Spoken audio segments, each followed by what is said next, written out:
And I tried hard to be proud of my service, but all I could feel was shame. And racism could no longer mask the reality of the occupation. These were people, these were human beings.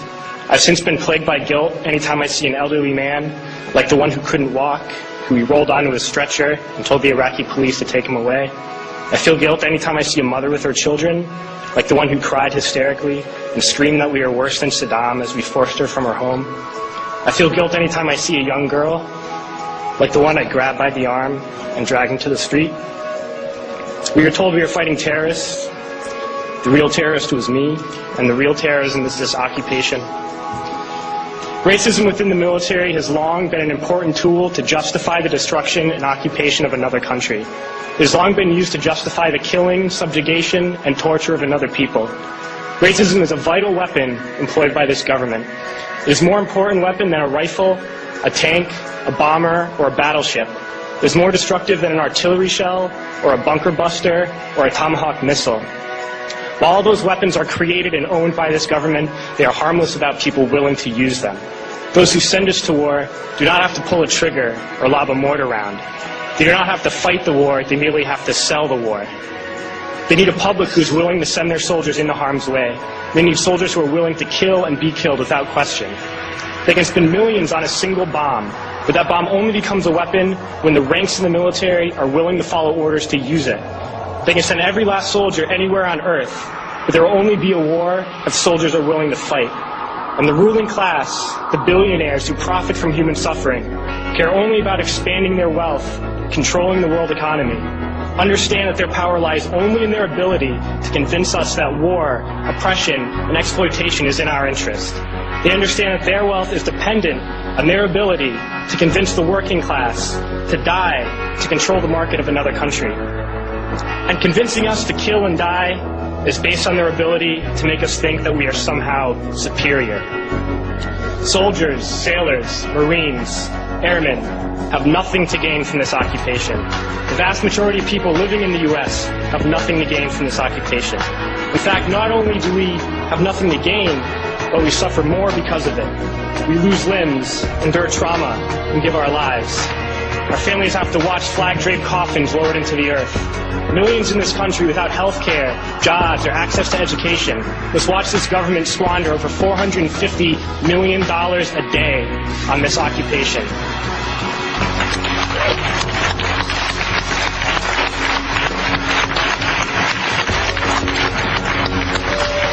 Poor and working people in this country are sent to kill poor and working people in another country to make the rich richer.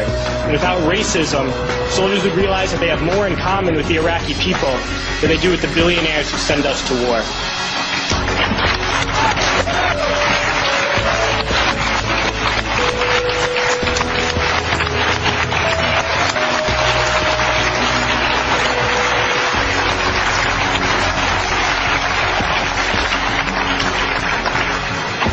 I threw families onto the street in Iraq, only to come home and find families thrown onto the street in this country, in this tragic and unnecessary foreclosure crisis. We need to wake up and realize that our real enemies are not in some distant land. They're not people whose names we don't know and cultures we don't understand. The enemy is people we know very well and people we can identify. The enemy is a system that wages war when it's profitable. The enemy is the CEOs who lay us off from our jobs when it's profitable. It's the insurance companies who deny us health care when it's profitable. It's the banks who take away our homes when it's profitable. Our enemy is not 5,000 miles away. They are right here at home. If we organize and fight with our sisters and brothers, we can stop this war, we can stop this government, and we can create a better world.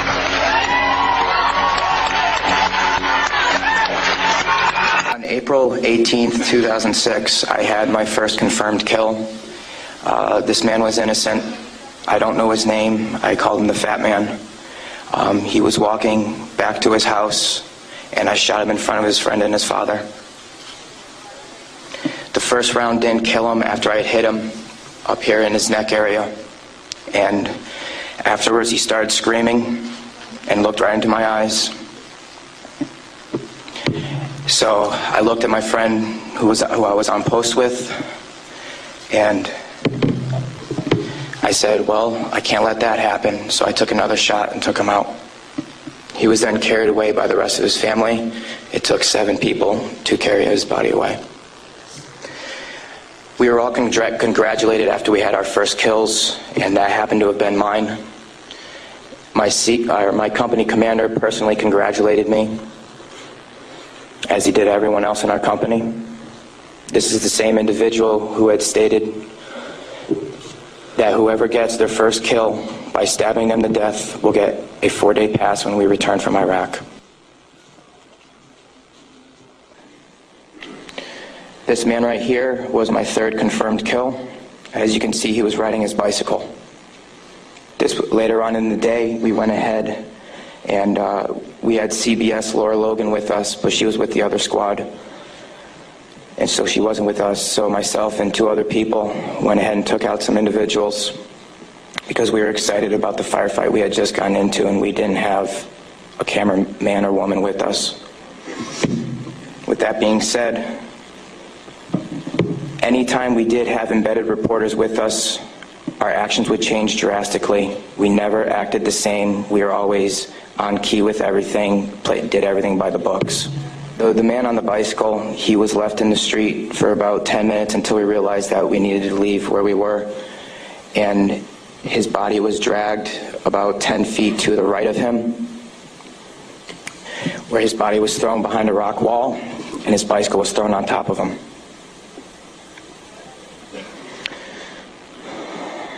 We were responsible for going on several patrols. A lot of the raids and patrols we did were at the night, around 3 o'clock in the morning, around there. And what we would do is just kick in the doors and terrorize the families. That was an image taken around 3 o'clock in the morning through night vision goggles. And that is the segregation of the women and children and the men. If the men of the household were giving us problems, we'd go ahead and take care of them any way we felt necessary, whether it be choking them or slamming their head against the walls. This just goes to show you that everyone sitting up here has these stories, and there's been over 1 million troops that have gone in and out of Iraq.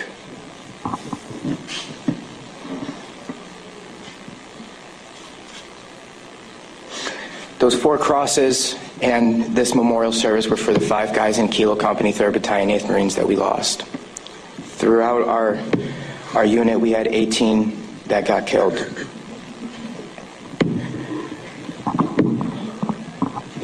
With that being said, that is my testimony. I just wanted to say that I am sorry for the hate and destruction that I've inflicted on innocent people. And I'm sorry for the hate and destruction that others have inflicted on innocent people. At one point, it was okay, but reality has shown that it is not, and that this is happening, and that until people hear about what is going on with this war, it will continue to happen and people will continue to die. I am sorry for the things that I did. I am no longer the monster that I once was. Thank you. Former Marine John Michael Turner. I'm hurting these people, man. Why y'all do this to our people? I've been to Iraq 14 months for my people. You come over here and hurt them. They don't have guns. They don't have guns. They don't. Why are you hurting these people? It doesn't make any sense. It doesn't make any sense. How do you sleep at night? There is no honor in this. There is no honor in this. There is no honor in this, man. There's no honor in this shit. There is no honor in this shit. There is no honor in what you're doing to these people. No honor. Don't vote for the candidates? No, don't vote for a Democrat or Republican. Just vote for whom you like. That's wasting your vote, because if you vote for a Democrat, they always tell you if you vote for the third party or a third candidate, you're wasting your vote. I'd like to reverse that and say you're wasting your vote if you vote for a Democrat or Republican, because you're going to get the same thing. It does not matter. I'd argue that a vote is never wasted, but I would also say that, you know, if you should look at intention, I think you're onto something. Are you just voting party lines blindly, or are you voting for the the person who's going to turn things around or make things better, or continue to make things better. Well, the thing you need to understand is they're all subjected to the party. That's why it's a gang.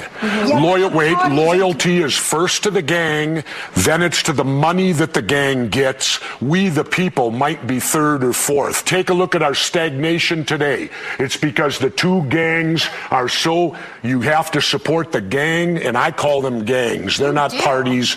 The definition of party is a festive occasion. You're taking kind of an interesting stance, because most people are saying we got to bring it together, we're kumbaya, and you say, look, this is not happening. These are two gangs that are at war with one another, essentially. Well, do you think that's a good good system? Why not change that? I'd like to do you know, that. the way money is poured into What I'm doing is elections. changing the Let's system. try to change that. Wait, they tell you in the private sector competition is good, right?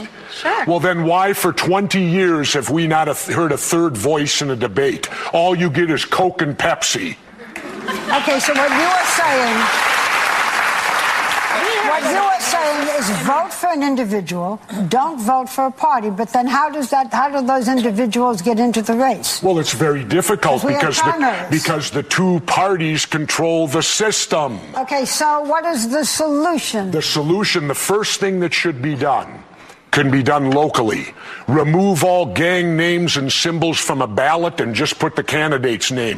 They make it far too easy. You don't have to know the candidate. If you're conservative, you walk in and look for Republican. If you're liberal, you walk in and look for Democrat. You don't know the person, you're saying, going into that booth. Let's make it, remove those names, then it becomes imperative for the voter to educate themselves. But you know, Jesse, what does this candidate stand for? During the primaries, your boy Ron Paul was one of the candidates. He didn't win the nomination. He had a fair shot. Are you kidding me with the media? He finished a close second to Bachmann in Iowa. They didn't even mention Ron Paul's name. They went down to Santorum, who finished about fifth. Well, who are you blaming for that? What is that? Yeah, because they're all part of it. The media is part of this too, and it all goes to our recent Supreme Court decision, which will kill this country. That's true. I agree with that. When they said corporations have the same rights as individuals and money is free speech. Well, look at this scenario now, if you will. Our election could be controlled now by a foreign country. All they have to do is form a corporation. They can pump unlimited amount of money into it. They might have done that in this election. There's no open disclosure. Right, don't even know. They've even took that away. Who's responsible? Right. The Democrats and the Republicans, and my apologies to the Crips and Bloods. Why don't you run? You ran for governor all those years ago. Why don't you get into this instead of just talking about it? By the way, and I apologize to Prince, I wore Jimi Hendrix today, but I think he'll accept that, you know, being, it's Minnesota Day here, by the way. Why don't I run? I might, but here's the difficulty. I have to get ballot access in all 50 states, and it's a different standard in every state. That's what makes you spend this obscene amount of money to get elected. Discourage you, Jesse. You'll do it again. The Dems and Repubs, my election, spent $12 million. Wait, are you going to run again? You just said you'll do it again. You want to announce now you're going to run again? I might. Was that the little secret? But here's what it'll be. Wait, here's what it'll be. Wait, I've already practiced it, Barbara. I've been a mayor and a governor. Okay, will you run again? Yes or no? And when? I won't answer yes or no right now, but if I do run in this election, no, there's no time. Yeah, there's no time. I have to wait 4 years. If I do run for president 4 years from now, I will run as an individual with no political party, so that if you vote for me, you don't have the baggage of these two gangs coming along, and you'll know I make my own decisions and I'm not beholding to these gangs that run our country. We will wait 4 years and hear what you've decided. Our thanks to Governor Jesse Venturi.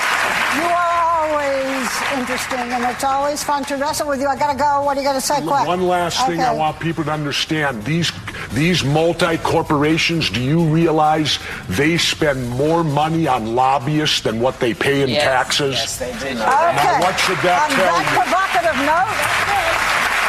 We thank you. We're going to tell you that members of our audience are going on with Governor Ventura's book. You are always interesting. Come back again, and we'll be right back. There's a term, once a Marine, always a Marine, but there's also the term, eat the apple, F the core. I don't work for you no more. He just equated gun owners to Nazis. And chihuahuas.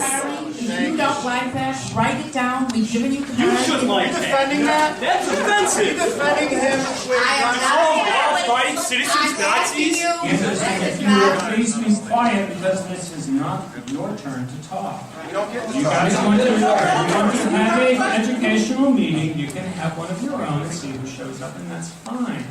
Right now... We're the ones who showed up for yours. Yeah, we showed up for yours. The Second Amendment in the Bill of Rights. It's a bar against tyranny. Educate us, doesn't matter why they included it. The question is, do we want it, do we need it now, and is it relevant to today's time? Sir, Freedom of religion. while you're standing up, I have sat here and I'm standing here right now, and I would like to agree with the professor. Everyone standing in this room right now, especially the veterans in this room right now, know that we are all Americans. The problem with this country right now is it's us and we need to stop this crap. Now, the thing I would like you to answer, sir, and I did go to war for this country. Yeah!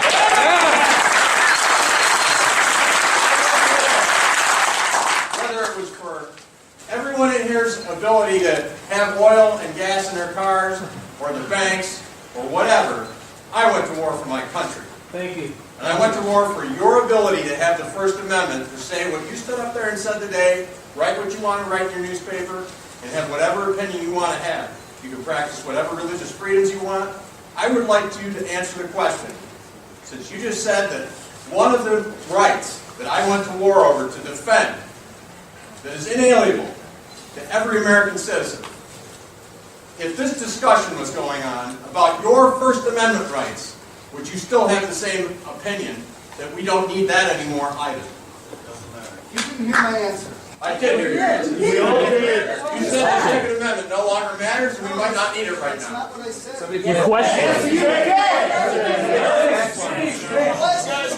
What were the reasons for the Second Amendment at the time it was adopted? And I said, it doesn't matter what their reasons are. What matters is whether or not it's relevant today. And that's the answer. No.